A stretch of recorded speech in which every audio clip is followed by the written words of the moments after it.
Balik lagi bareng saya Didi Tardiansyah dengan NPM 2340102003. Saya merupakan mahasiswa aktif semester 4 dari jurusan Manajemen Sumber Daya Perairan Lokal A1. Nah, Fakultas Perikanan dan Ilmu Kelautan Universitas Borneo Tarakan. Langsung saja kita ke penjelasannya.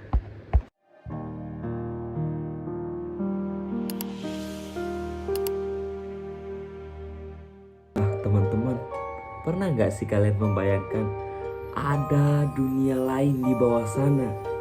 Ternyata bukan hanya ikan atau terumbu karang yang indah, tetapi sebuah jagat raya tersembunyi yang dihuni miliaran pekerja tak kasat mata.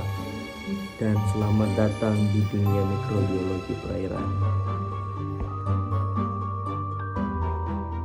Nah, teman-teman, sebenarnya apa sih mikrobiologi itu?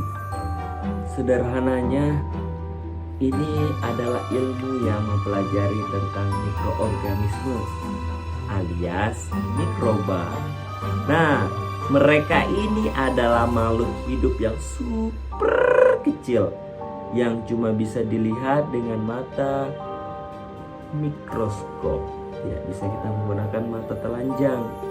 Nah, di dalam materi ini ada bakteri, ada virus, ada jamur, ada alga, dan juga ada yang protozoa. Semuanya bersifat mikroskopis atau kecil dan jumlahnya banyak banget. Nah, teman-teman, mikroba itu penting banget dalam kehidupan kita. Kenapa penting? Karena mikroba itu ada di mana-mana dan mereka punya peran luar biasa dalam menjaga bumi kita tetap berputar. Karena dari kesehatan sampai kesuburan tanah mereka itu ada.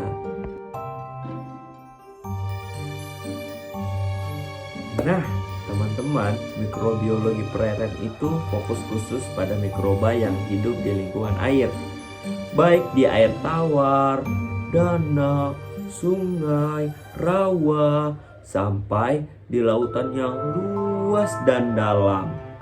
Nah, di antara semua mikroba air ini ada satu kelompok yang paling banyak dan paling sibuk, yaitu bakteri.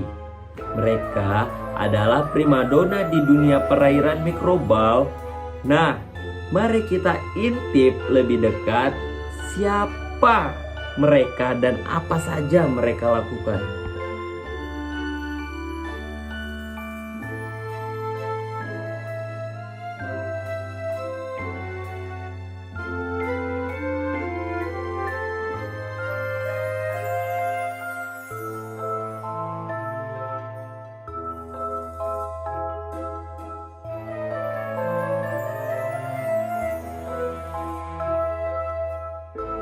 Nah, teman-teman, bakteri perairan ini punya beberapa ciri khas.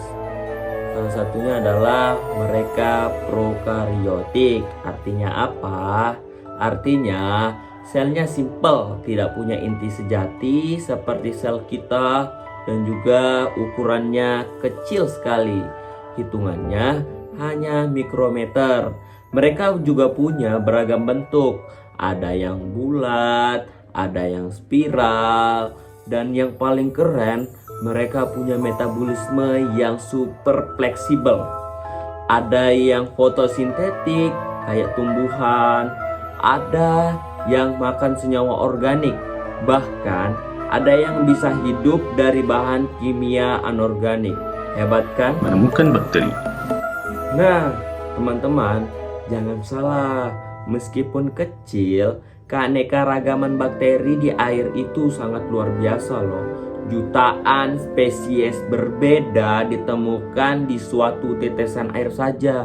Ambil contoh, cyanobacteria.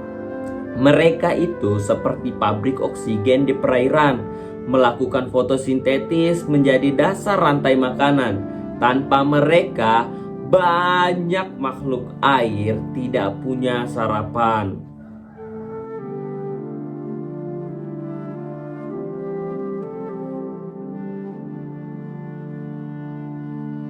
Nah, teman-teman, bakteri ini adalah pekerja lingkungan yang paling rajin. Salah satunya adalah daur biogekimia. Apa itu daur biogekimia? Nah, mereka itu merupakan kunci utama dalam siklus penting loh, seperti siklus karbon dan siklus nitrogen. Bayangkan bagaimana sisa-sisa organisme mati diuraikan oleh mereka, melepaskan nutrien kembali ke air agar bisa dipakai lagi oleh yang lain. Ini namanya dekomposisi. Mereka seperti tim daur ulang alami.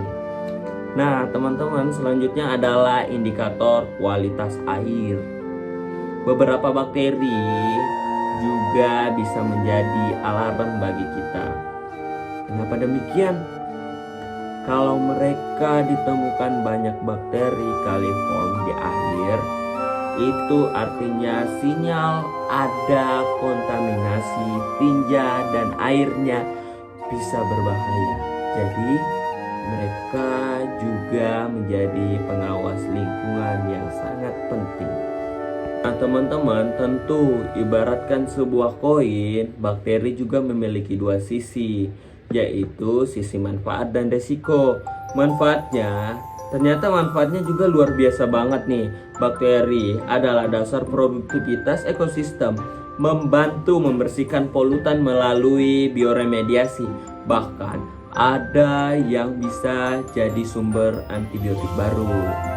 Tapi resikonya, beberapa bisa menjadi patogen yang menyebabkan penyakit pada manusia atau hewan air, dan kadang ada ledakan pertumbuhan cyanobacteria atau yang kita sebut blooming alga atau HAPS yang bisa menghasilkan racun berbahaya dan bikin ikan mati massal.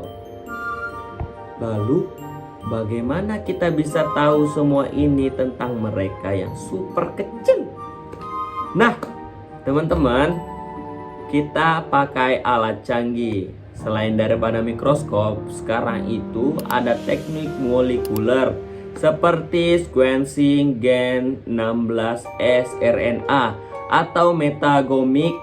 Ini seperti sidik jari DNA yang memungkinkan kita mengidentifikasi spesies bakteri, bahkan yang tidak bisa kita tumbuhkan di lab sekalipun. Keren kan?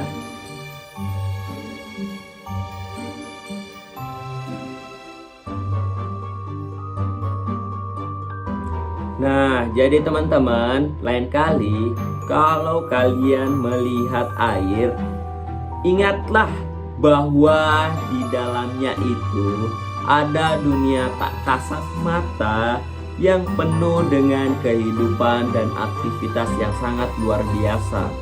Bakteri ini adalah pahlawan yang tidak terlihat yang menjaga ekosistem perairan kita tetap seimbang dan sehat. Memahami mereka adalah kunci untuk menjaga bumi.